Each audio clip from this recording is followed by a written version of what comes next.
Hello అందరికీ నమస్కారం. Welcome to my channel Telugu stories.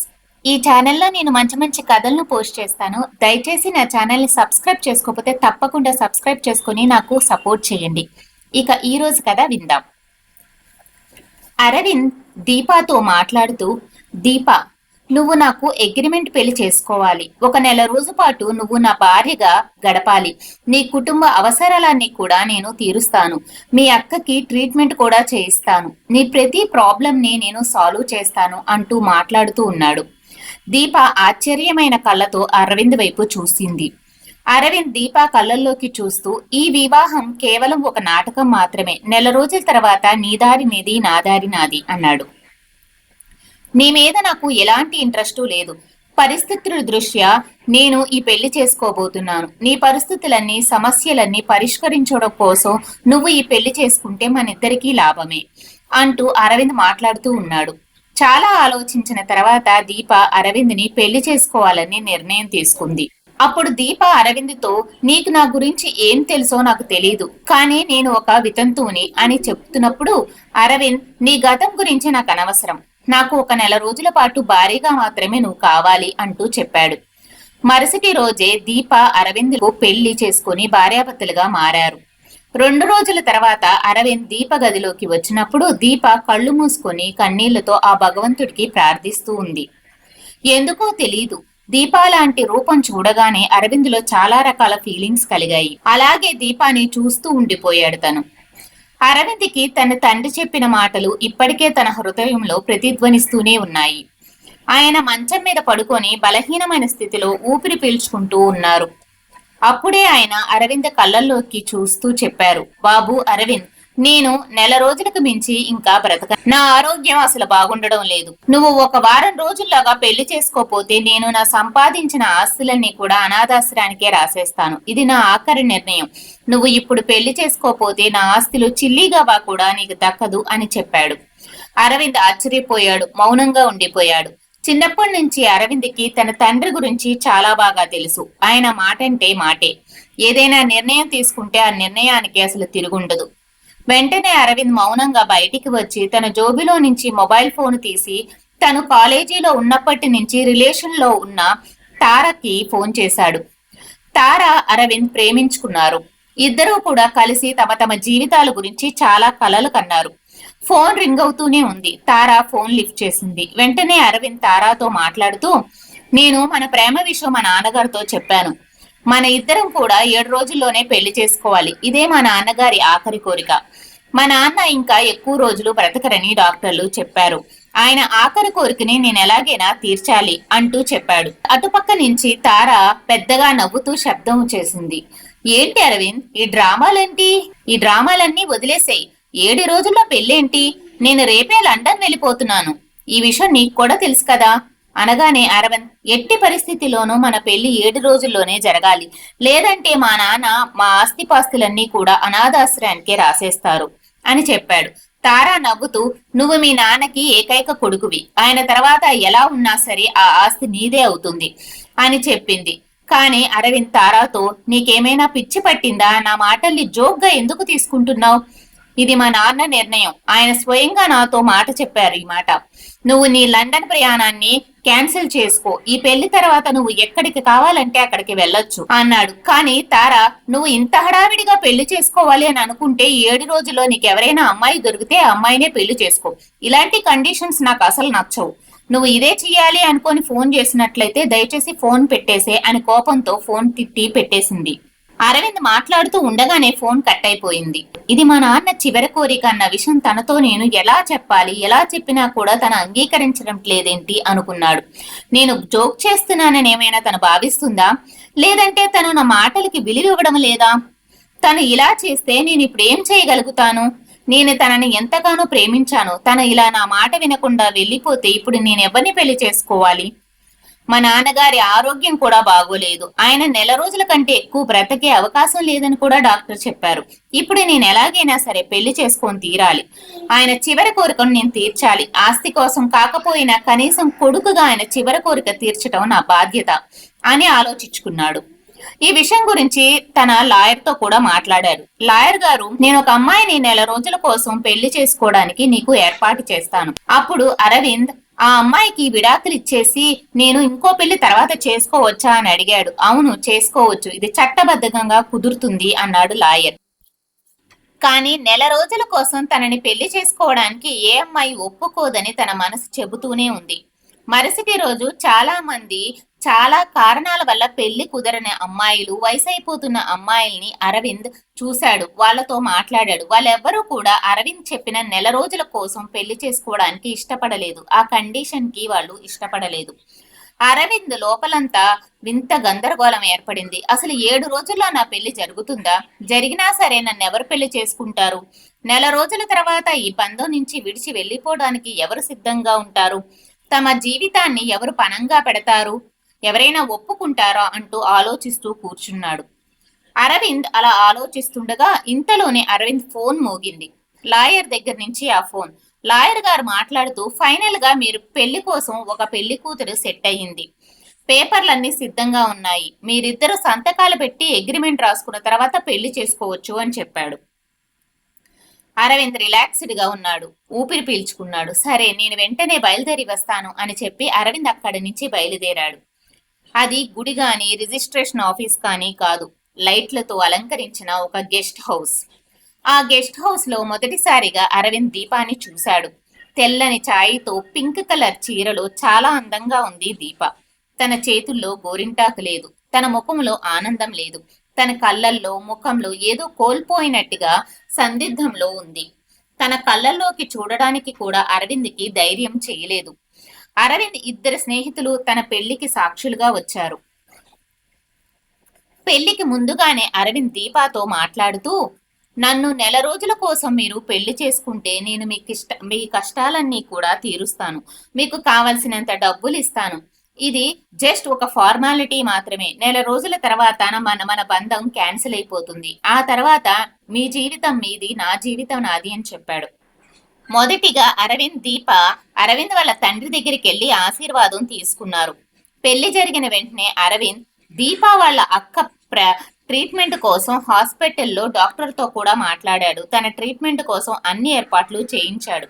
ఎందుకంటే తను చేసిన వాగ్దానాల నుంచి పారిపోయే వ్యక్తి కాదు తను. దీపాకి మాట ఇచ్చినట్టుగా తన కష్టాలన్నీ తీర్చేందుకు అన్ని ఏర్పాట్లు చేస్తున్నాడు. ఆ తర్వాత దీపాని అరవింద్ వాళ్ళ పని మనిషి గెస్ట్ హౌస్ లోకి తీసుకెళ్ళింది. దీప ఇక్కడ గెస్ట్ హౌస్ రూమ్ లో ఒంటరిగా ఉంటుంది. ఇంట్లో ఉన్నన్ని రోజులు తనకి ఎలాంటి ఇబ్బంది లేదు.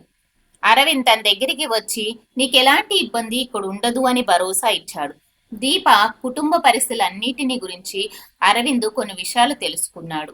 దీప తన జీవితంలో చాలా కష్టాల నుంచి నడుస్తుందని, తన జీవితంలో ఎన్నో కష్టాలను ఎదుర్కొంటుందని తెలుసుకున్నాడు. ఈ పెళ్లి విషయం పక్కన పెడితే జీవితంలో తను మంచిగా స్థిరపడడానికి ఏదో ఒక అవకాశం కల్పించాలని అరవింద్ తన గురించి ఆలోచించాడు. మరుసటి రోజు ఉదయం టేబుల్ మీద టిఫిన్ సిద్ధంగా ఉంది. అరవింద్ టిఫిన్ చేయడానికి వెళ్ళినప్పుడు ఆ టేబుల్ మీద ఒక చీటీ ఉంది. అరవింద్ గారు, మీరు చాలా మంచివారు, నాకు తెలుసు. మీ జీవిత భాగస్వామిగా మారినందుకు నేనెంతో అదృష్టవంతురాలని, నాకు చాలా సంతోషంగా ఉంది అని రాసి ఉంది. ఆ నోటు చదివినప్పుడు అరవింద్ ఆశ్చర్యపోయాడు. ఇది కాంట్రాక్ట్ మ్యారేజ్ అని తనతో క్లియర్ గా స్పష్టంగా చెప్పాను, కానీ తను ఈ విధంగా నోట్ ఎందుకు రాసింది అని ఆలోచిస్తూనే ఆ చీటీని జోబులో పెట్టుకున్నాడు. ఆ తర్వాత రోజు దీపా వాళ్ళ అక్కని కలిసేందుకు అరవింద్ హాస్పిటల్కి వెళ్ళాడు. తను చాలా బలహీనంగా ఉంది. అరవింద్ని చూడగానే తను ఒక చిరునవ్వు నవ్వింది. తను, మీరు మా చెల్లెల భర్త కదా, కాకపోతే కొన్ని రోజులకి మాత్రమే అంటూ దీనంగా చెప్పింది. అరవింద్ తనతో, మీరేమీ బాధపడకండి, మీకంతా మంచి జరుగుతుంది, నేను అన్ని కూడా ఏర్పాట్లు చేశాను, మీరు ధైర్యంగా ఉండండి అని చెప్పాడు. చాలాసేపు అరవింద్ తనతో మాట్లాడుతూనే ఉన్నాడు. తర్వాత ఆ రోజు రాత్రి అరవింద్ ఆలస్యంగా ఇంటికి వచ్చాడు. దీప గెస్ట్ రూమ్ లో ఉండడం చూసి అరవింద్ గెస్ట్ రూమ్ లోకి వెళ్లాలని గెస్ట్ రూమ్ డోర్ దాకా వచ్చాడు. కానీ తర్వాత ఏదో మనసులో అనుకుని అట్నుంచట్టే తన రూమ్ కి వెళ్లిపోయాడు. 3 రోజుల నుంచి దీప తన గదిలో నుంచి బయటికే రాలేదు. అరవింద్ తన్ని వివాహ సమయంలో చూశాడంతే. ఆ తర్వాత తనను సరిగ్గా చూసిందే లేదు. చూడటానికి కూడా వీలు కుదరలేదు. ఆ తర్వాత రోజు అరవింద్ టిఫిన్ చేయడానికని టేబుల్ దగ్గరికి వచ్చాడు. ఈసారి కూడా టేబుల్ మీద ఇంకో నోటు ఉంది. మా అక్క విషయంలో మీరు చేస్తున్న సహాయానికి చాలా చాలా ధన్యవాదాలు అని. ఈ అమ్మాయి ప్రతి విషయానికి ఇలా కృతజ్ఞతలు చెబుతుందేమిటి అనుకున్నాడు అరవింద్. అరవింద్ ఆఫీస్ నుంచి తిరిగి వచ్చేటప్పుడు బాగా వర్షం పడుతూ ఉంది. ఆ ఇంటి వాతావరణం అంతా కూడా చాలా నిశ్శబ్దంగా ఉంది. దీప గది తలుపులు తెరుచుకున్నాయి. చిన్నగా నడుస్తూ అరవింద్ దీపా గదిలోకి ప్రవేశించాడు. దీప కళ్ళు మూసుకొని చేతులు జోడించి భగవంతుణ్ణి ప్రార్థిస్తూ ఉంది. అక్కడ చిన్న శబ్దం కూడా రావడం లేదు. నిశ్శబ్దంగా కూర్చొని ప్రార్థిస్తుంది. తను చాలా అందంగా కనిపిస్తూ ఉంది. అందమైన చందమామలాగా ఉంది.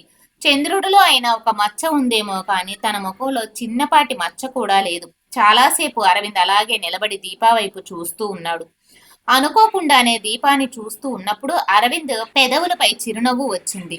అరవింద్ దీపాతో ఏమీ మాట్లాడకుండానే నిశ్శబ్దంగా బయటికి వెళ్ళిపోయాడు. ఆ తర్వాత రోజు అకస్మాత్తుగా కరెంటు పోయింది.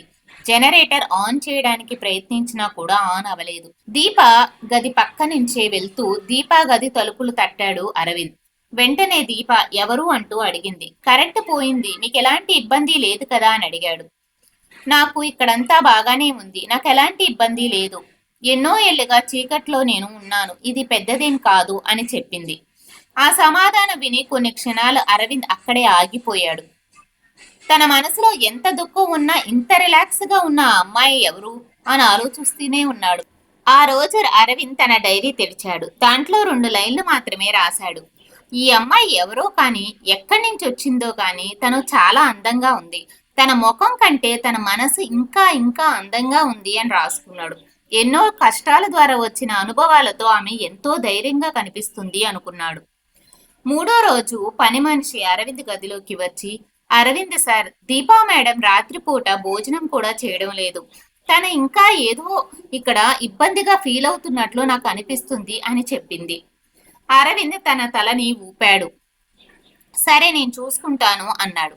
తనని ఏమీ అడగకుండానే మరుసటి రోజు పని మనిషితో చెప్పి దీపా గదిలోకి పాలు పళ్ళు ఉన్న ప్లేట్ ని పంపించాడు. ఆ ప్లేట్లతో పాటు ఒక నోటు కూడా రాసి పంపించాడు.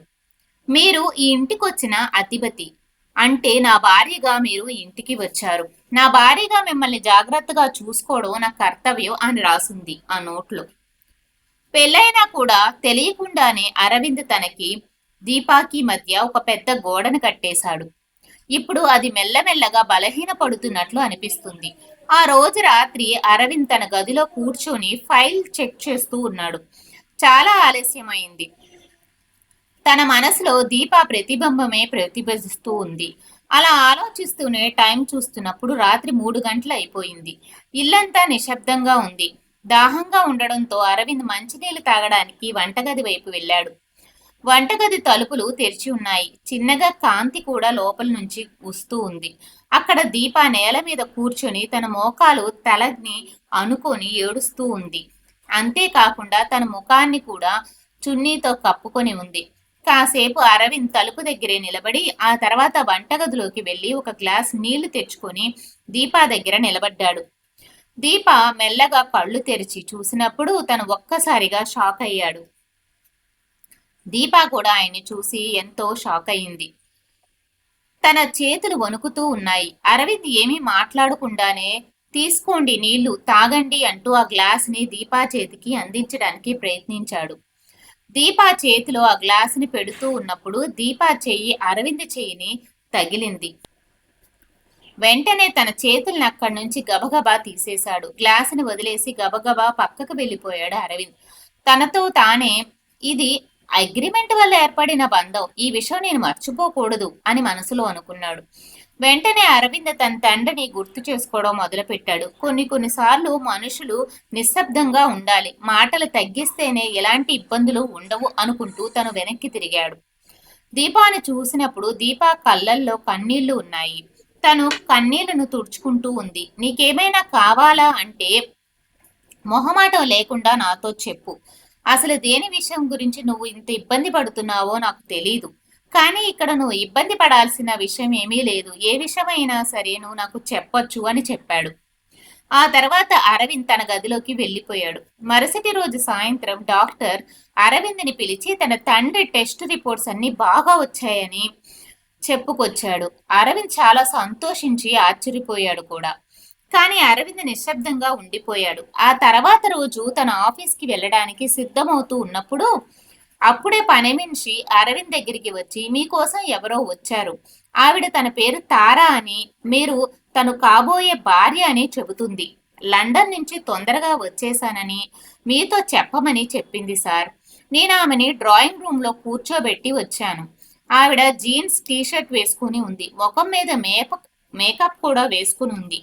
ఆవిడ గొంతు కూడా చాలా బలంగా కాన్ఫిడెంట్ గా ఉందో అంటూ చెప్పింది.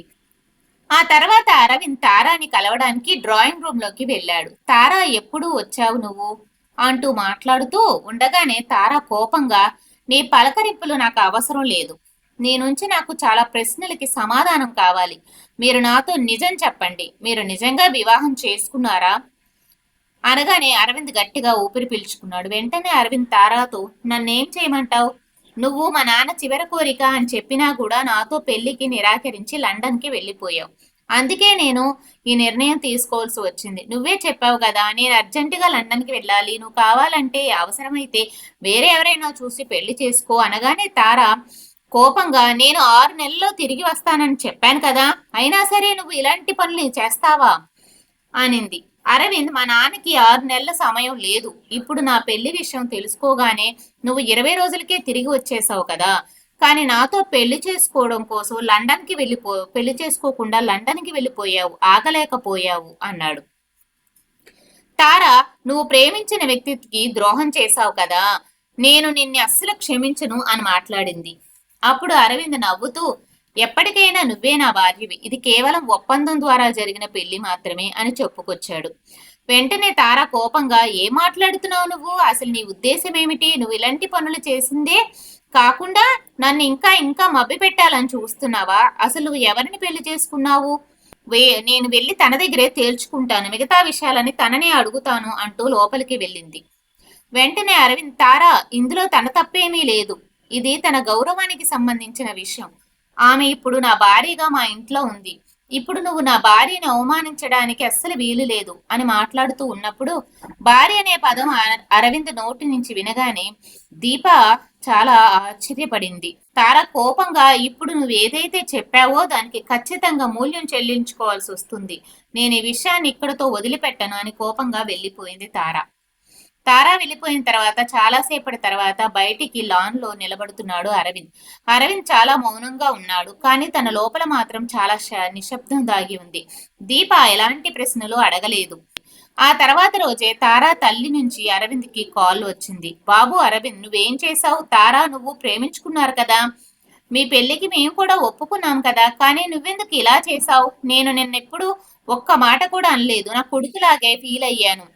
నీకు అత్తగారి కంటే అమ్మలాగా నేనెప్పుడూ కూడా భావించేదాన్ని. కానీ నా ఆలోచనల్ని నువ్వు నాశనం చేశావు అని మాట్లాడుతూ ఉంది. ఆంటీ, మీరు నన్ను అపార్థం చేసుకుంటున్నారు. ప్రతి విషయం నేను మీతో మాట్లాడడానికి ముందే డైరెక్ట్ గా నేను తారాకి చెప్పాను. నేను తారాతో మాట్లాడాను. ఇప్పుడే బయలుదేరి మీ ఇంటికి వస్తాను, మీకు అన్నీ చెబుతాను అని చెప్పి తారా ఇంటికి వెళ్ళాడు. తారా గదిలో నుండి బయటికి రాలేదు. తను తలుపులు మూసుకొని లోపలే కూర్చుని ఉంది. అరవింద్ తన గది ఎదురుగా నిలబడి తలుపులు తడుతూ, తారా, అర్థం చేసుకో, ఇది ఒక ఒప్పందం మాత్రమే. ఎప్పటికైనా నువ్వే నా భార్య. ఒక్కసారి నేను చెప్పేది విను. నేను కనీసం ఆ అమ్మాయిని కళ్ళల్లో కళ్ళు పెట్టి కూడా ఇప్పటి వరకు చూడలేదు. నన్ను అర్థం చేసుకోవడానికి ప్రయత్నించు. నీకు తప్ప నా భార్యగా వేరే వ్యక్తికి నా జీవితంలో స్థానం లేదు. ఇది ఒక వ్యాపార సంబంధం లాగా, ఒక అగ్రిమెంట్ పెళ్లి మాత్రమే. 1 నెల రోజులకు మాత్రమే తను నా భార్యగా ఉండాలని ఒప్పందం ప్రకారమే నేను తనని పెళ్లి చేసుకున్నాను. 1 నెల రోజుల తర్వాత తను నా ఇంటి నుంచి వెళ్ళిపోతుంది అని చెప్పాడు. ఆ తర్వాత అరవింద్ ఇంటికి తిరిగి వచ్చినప్పుడు పని మనిషి అరవింద్తో, సార్, మేడం యాపిల్ కట్ చేస్తూ ఉన్నప్పుడు తన చెయ్యి అనుకోకుండా కట్ అయ్యింది. ఆవిడికి చాలా రక్తస్రావం అయ్యింది అని చెప్పింది. అరవింద్ గబగబా దీపా గదిలోకి పరిగెత్తుకుంటూ వెళ్ళాడు. లోతుగా తెగడం వల్ల చాలా రక్తం పోయింది. తన చేతిలో కర్చీఫ్ కట్టి నొక్కి పట్టుకుని ఉంది. తన వేళ్లు కూడా వణుకుతూ ఉన్నాయి. బహుశా నొప్పి కారణంగానే తన అలా వణుకుతుందేమో అనుకున్నాడు అరవింద్. మెల్లగా కర్చీఫ్ ని చేతిలో నుంచి తొలగించి ఆ చెయ్యంతా కూడా క్లీన్ చేసి కట్టుకట్టాడు. ఒక్క క్షణం అనుకోకుండా తన కళ్ళల్లోకి చూశాడు. ఎప్పుడో నిశ్శబ్దంగా ఉండే తన కళ్ళు తను చూడగానే తనతో ఏదో మాట్లాడుతున్నట్టు అనిపించింది. ఒక క్షణం అరవింద్ దీపా కళ్ళల్లోకి చూశాడు. తన కళ్ళల్లో చాలా బాధ దాగుంది. మధురమైన రీతిలో అరవింద్ ఏం జరిగింది అంటూ దీపాని అడిగాడు. దీప మెల్లగా ఊపిరి పీల్చుకొని కొన్నిసార్లు ఒకరికి ఒకరు హక్కులు మనం లాక్కుని తర్వాత చాలా పెద్ద అవమానాల్ని శిక్షని పొందాల్సి వస్తుంది అంటూ మాట్లాడుతూ ఉంది. ఏదో జరిగింది అని అరవింద్కి అనుమానం వచ్చింది. తన కళ్ళల్లో బాధ చూస్తూ ఉంటే అరవింద్కి దీపా మీద జాలి కూడా కలిగింది. తన చేతిని మృదువుగా తాకాడు. దీప మౌనంగా తలదించుకుంది. అరవింద్ ఆ తర్వాత అక్కడి నుంచి వెళ్ళిపోయాడు. తర్వాత రోజు ఉదయాన్నే అరవింద్ దీపా గది తలుపులు తట్టినప్పుడు దీప తనని లోపలికి రమ్మని చెప్పింది. దీపా చెయ్యి ఎలా ఉందో తెలుసుకుందామని అరవింద్ తన గదిలోకి వచ్చాడు. ఆ గదంతా కూడా చాలా నీట్ గా ఉంది. కానీ దీప కళ్ళల్లో మాత్రం అదే బాధ కనిపిస్తుంది. ఏం జరిగింది అని అరవింద్ మళ్ళీ అడిగాడు. తనకి ఏమీ అర్థం కావడం లేదు ఏం జరిగిందో. తను అడిగినా కూడా తను ఏమి సమాధానం చెప్పలేదు. ఆ తర్వాత పని మనిషి ద్వారా తారా ఇంటికి వచ్చి దీపాని బెదిరించిన విషయం తెలిసింది. తను దీపాతో వెంటనే ఇల్లు వదిలి అరవింద్ జీవితంలో నుంచి వెళ్ళిపోకపోతే హాస్పిటల్లో ఉన్న నీ అక్కని చంపేస్తాను అని చెప్పిందని పని మనిషి చెప్పింది. నాకు అడ్డొచ్చిన ఎవరైనా సరే అడ్డు తొలగించుకోవడం నాకు పెద్ద పనేం కాదు. నిన్ను మీ అక్కని నామరూపాలు లేకుండా చేస్తాను అంటూ బెదిరించి వెళ్ళిపోయిందని పని మనిషి చెప్పింది. అరవింద్ తారా మీద చాలా కోపం వచ్చింది. అప్పటికే వాళ్ళిద్దరి మధ్య చాలా అపార్థాలు చోటు చేసుకున్నప్పటికీ ఇప్పుడు ఆమె చేసిన పనితో ఇంకా కోపం ఎక్కువైంది. ఇప్పుడు అనవసరంగా ఈ విషయం కోసం గొడవ సృష్టించుకోవడం అనవసరం అనుకున్నాడు అరవింద్. అందుకే తను మౌనంగా ఉండిపోయాడు. ఒప్పందం ప్రకారంగా నెల రోజులు పూర్తవడానికి ఇంకా 3 రోజులు మాత్రమే మిగిలాయి. అరవింద్ తన ఫోన్ తీసుకుని లాయర్కి ఫోన్ చేయాలనుకున్నాడు. కానీ తనకి ఫోన్ చేసి మాట్లాడాలి అనిపించలేదు. ఇంకో 3 రోజుల తర్వాత దీప ఇంటి నుంచి వెళ్ళిపోతుందంటే అరవింద్కి మనసంతా ఏదో తెలియని బాధగా అనిపించింది. మరోపక్క హాస్పిటల్లో డాక్టర్లు నెల రోజుల కంటే ఎక్కువ బ్రతకడు అని చెప్పిన అరవింద్ తండ్రి ఆరోగ్యం కోలుకుంటుంది. ఇలాగే ఆయన బాడీ ట్రీట్మెంట్కి స్పందిస్తే ఇంకా ఎక్కువ కాలం బ్రతికే అవకాశాలు ఉంటాయని డాక్టర్ గారు చెప్పారు. ఈ విషయం తెలుసుకున్నప్పుడు తారాకి చాలా కోపం వచ్చింది. ఆయన చనిపోతే ఆస్తి మొత్తం అరవింద్ పేరు మీదకి వస్తుందని అనుకుంది. కానీ ఇప్పుడు ఆయన కోలుకోవడం చూసి తను చాలా కోపమయ్యింది. అంతేకాకుండా తను కోలుకుంటే దీపా కూడా ఆ ఇంట్లోనే ఉంటుందని, దీపాని బయటికి పంపించడం కుదరదని, ఆయన బ్రతుకున్నంత కాలం దీపాని ఇంట్లోనే తన అరవింద్ భారీగా చూడాల్సి వస్తుందని తాను చాలా ఆలోచించడం మొదలుపెట్టింది. అరవింద్ని తన పెళ్లి చేసుకోవడం కుదరదని ఈ విషయం తార ఎంతగానో ఆలోచిస్తూ ఉంది. హాస్పిటల్లో ఉన్న అరవింద్ తండ్రి ఎప్పుడు చనిపోతారా అని తను ఎదురు చూస్తూ ఉంది. కానీ సడన్ గా డాక్టర్లు ఇలాంటి విషయం చెప్పినందుకు తనకి చాలా బాధ కోపం కలిసి వచ్చాయి. అరవింద్కి మాత్రం తన తండ్రి ఆరోగ్యం కోలుకొని తనతో ఇంతకు ముందులాగే ఉంటారని చాలా ఆశపడుతూ ఉన్నాడు. ఆయన కోలుకొని మామూలు మనిషి అవుతాడని డాక్టర్లు చెప్పిన మాటలకి అరవింద్కి చాలా సంతోషం అనిపించింది. తారా మాత్రం ఆయన అడ్డు ఎలా తొలగించుకోవాలని అరవింద్ భారీగా ఇంట్లో అడుగు పెట్టాలి అని ప్లాన్లు వేస్తూ ఉంది. తారా వాళ్ళ అమ్మ కూడా బాగా ఆలోచించి ఎలాగైనా సరే హాస్పిటల్లో ఉన్న అరవింద్ తండ్రిని చంపేస్తే ప్రతి విషయానికి కూడా సమాధానం దొరుకుతుందని, అడ్డంకులన్నీ తొలగిపోతాయని ఆలోచించడం మొదలుపెట్టారు. ఆ రోజు దీప ఒక్కటే లాన్ లో కూర్చుని ఉంది. అరవింద్ దీప పక్కకి వెళ్లి కూర్చున్నాడు. దీప అరవింద్ని చూడగానే తన ఒక ట్రీట్మెంట్ గురించి అడిగింది. వాళ్ళ అక్క యొక్క ట్రీట్మెంట్ ఎలా జరుగుతుందని అడిగింది. అరవింద్ మీ అక్క ఆరోగ్యం పూర్తిగా కోలుకుంటుందని డాక్టర్ చెప్పారు. కొద్ది రోజుల్లోనే తనని హాస్పిటల్ నుంచి డిశ్చార్జ్ చేస్తారని కూడా చెప్పాడు. తనకి ఇంకా ట్రీట్మెంట్ జరుగుతూనే ప్రస్తుతానికి ఉంది. తన మామూలు మనిషి అయ్యే వరకు తన ట్రీట్మెంట్ చేయించే బాధ్యత నాది అన్నాడు. ఆ తర్వాత దీప అరవింద్తో మాట్లాడుతూ మన ఒప్పందం ప్రకారంగా నెల రోజులు పూర్తవడానికి ఇంకా 3 రోజులే మిగిలాయి అంటూ గుర్తు చేసింది. అరవింద్ తడబడుతూ మా నాన్నగారి ఆరోగ్యం కోలుకుంటుంది, ఆయనకి ప్రాణాపాయం లేదని ఇప్పుడు డాక్టర్ చెప్పారు. నువ్వు ఇంకా కొన్ని రోజులు ఇక్కడే ఉండాల్సి రావచ్చు అన్నాడు. ఆయన పూర్తిగా కోలుకున్న తర్వాత ఆయనకి విషయం అర్థమయ్యేలాగా చెప్పి ఎలాగైనా సరే వీలైనంత త్వరగా నేను ఈ బంధం నుంచి నీకు విముక్తినిస్తాను అన్నాడు. దీపా కళ్ళల్లో కన్నీళ్లు వచ్చాయి. అరవింద్ దీపాతో దీపా నేను నెల రోజుల కోసం నిన్ను పెళ్లి చేసుకోమని అడిగినప్పుడు నేను ఒక వితంతువుని అని నువ్వు అన్నావు కదా, అసలు నీ జీవితంలో ఏం జరిగింది? దీప తన కథని అరవింద్తో చెప్పడం మొదలుపెట్టింది. మా అమ్మా నాన్నలు చాలా పేదవాళ్ళు. నేను మా అక్క చాలా కష్టాలు పడి పెరిగి పెద్దవాళ్ళమయ్యాము. మా అమ్మా నాన్నలు ఎంతో కష్టపడి నాకు మా అక్క ఇద్దరికీ కూడా పెళ్లిళ్ళు చేశారు. పెళ్లి జరిగిన మొదటి రాత్రే పని మీద బయటికి వెళ్లిన నా భర్త యాక్సిడెంట్ లో చనిపోయాడు. ఆ తర్వాత అత్తింటి వాళ్ళందరూ నన్ను నానా కష్టాలు పెట్టారు. నష్టజాతకురాలనంటూ ఇంటి నుంచి తరిమేశారు. అలా మళ్ళీ నేను తల్లిదండ్రులకి భారంగా మారాను. కొన్ని రోజుల తర్వాత మా అక్క ఆరోగ్యం క్షీణించడంతో తనకి చాలా పెద్ద జబ్బు ఉందని, ట్రీట్మెంట్ కోసం చాలా ఖర్చు అవుతుందని చెప్పడంతో మా బావ నిర్దాక్ష్యంగా తనని వదిలేశాడు. కూతుర్లిద్దరి జీవితాలు కళ్ళ ముందే నాశనం అవుతున్నాయని అనిపించి నా తల్లిదండ్రులు దిగులుతో ఇద్దరూ కూడా మంచం పట్టి కొన్ని రోజుల్లోనే చనిపోయారు. నేను మా అక్క ఒకరికొకరు తోడుగా మిగిలాము. నేను చిన్న చిన్న పనులు చేస్తూ మా అక్కకి మందులు కొంటూ ఉన్నాను. పెద్ద హాస్పిటల్లో ట్రీట్మెంట్ చేపిస్తే మా అక్క బ్రతుకుతుందని, లేదంటే తను చనిపోతుందని డాక్టర్ చెప్పాడు. ఇప్పుడు నేను పనిచేసే ఇంట్లో లాయర్ గారు ఈ పెళ్లి ఒప్పందం గురించి నాకు చెప్పారు. మా అక్కను బ్రతికించుకోవడం కోసం నేను పెళ్లి ఒప్పుకున్నాను అంటూ తన గతం మొత్తం చెప్పింది. దీప గతం అంటా తెలుసుకున్నప్పుడు అరవింద్కి చాలా బాధ అనిపించింది. ఒక అమ్మాయి జీవితం ఇన్ని కష్టాలు ఉంటాయా? దీప ఏం తప్పు చేసిందని ఆ భగవంతుడు తన జీవితంలో అన్నీ దూరం చేశాడు అనుకుంటూ చాలాసేపు బాధపడ్డాడు. ఆ తర్వాత రోజు అరవింద్ ఉదయాన్నే లేచి తన గదిలో నుంచి బయటికి వచ్చేటప్పుడు రోజు లాన్ లో కూర్చుని కనిపించే దీప కోసం వెతికాడు. దీప ఎక్కడా కనిపించలేదు. పని మనిషి అడిగితే బహుశా తన గదిలో విశ్రాంతి తీసుకుంటుందేమో అని సమాధానం ఇచ్చింది. చాలాసేపు వరకు దీప కనిపించకపోవడంతో అరవింద్ తన గదిలోకి వెళ్లి చూశాడు. గదిలో కూడా దీప లేదు. ఏం జరిగిందోనని అరవింద్ లాన్ లోకి వెళుతూ ఉన్నాడు. లాన్ లో ఒక పక్కన దీప అకస్మాత్తుగా స్థితిలో పడిపోయింది. తన ముఖం కూడా నీలి రంగులోకి మారిపోయింది. తన నెమ్మదిగా ఊపిరి పీల్చుకుంటుంది. అరవింద్ తన దగ్గరికి పరిగెత్తుకుంటూ వెళ్ళాడు. తనని తన భుజాల మీద వేసుకుని కారులో హాస్పిటల్ కి తీసుకెళ్లాడు. దీపా నీకేం జరగదు, కళ్ళు తెరువు, నేనున్నాను నీ కోసం అంటూ తనని లేపడానికి ప్రయత్నం చేస్తూ ఉన్నాడు. హాస్పిటల్లో తనని ఐసీయూలో పెట్టారు. తనకి ట్రీట్మెంట్ చేయడానికి డాక్టర్ తన బాడీలో చాలా ఎక్కువ మోతాదులో విషం ఉందని, తను ఆత్మహత్య చేసుకోవడానికి ప్రయత్నించిందా, ఎవరైనా తనని చంపడానికి ప్రయత్నించారా, ఏదైనా జరిగి ఉండవచ్చని డాక్టర్ చెప్పారు. అదే సమయంలో హాస్పిటల్లో ఉన్న అరవింద్ తండ్రి కూడా హత్యాయత్నం జరిగింది.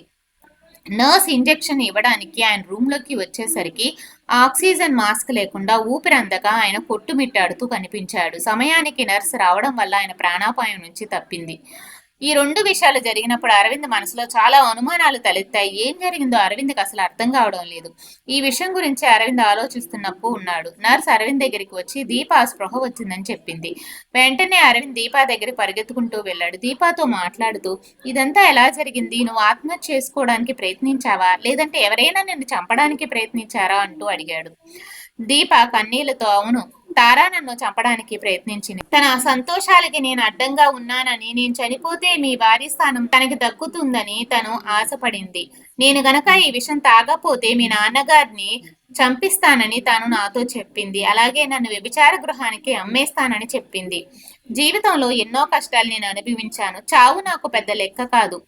ఇప్పుడు మా అక్క ఆరోగ్యం కూడా కోలుకుంటుంది. తనకి ఏదైనా ఇబ్బంది వస్తే చూసుకోవడానికి మీరున్నారని నాకు నమ్మకం కుదిరింది. మీరే నా ధైర్యం. అందుకే ఎవరి జీవితాలకు అడ్డు రాకూడదని నా జీవితం ముగించేయాలనుకున్నాను అంటూ చెప్పింది. అరవింద్ తారా మీద చాలా కోపం వచ్చేసింది. తన తండ్రిని దీపాన్ని చంపాలనుకున్న తారాని అస్సలు క్షమించకూడదు అనుకున్నాడు. వెంటనే బయలుదేరి తారా ఇంటికి వెళ్ళాడు. అరవింద్ని చూడగానే తారా ముఖంలో కోపం ఇంకా అహంకారం కనిపించాయి. నీకు నెల రోజుల భారీగా నటించడానికి వచ్చిన నీ పెళ్ళం ఎలా ఉంది అంటూ అడిగింది. వెంటనే అరవింద్ కోపంగా తను నేను చట్టపరంగా పెళ్లి చేసుకున్నాను, తాళి కట్టాను.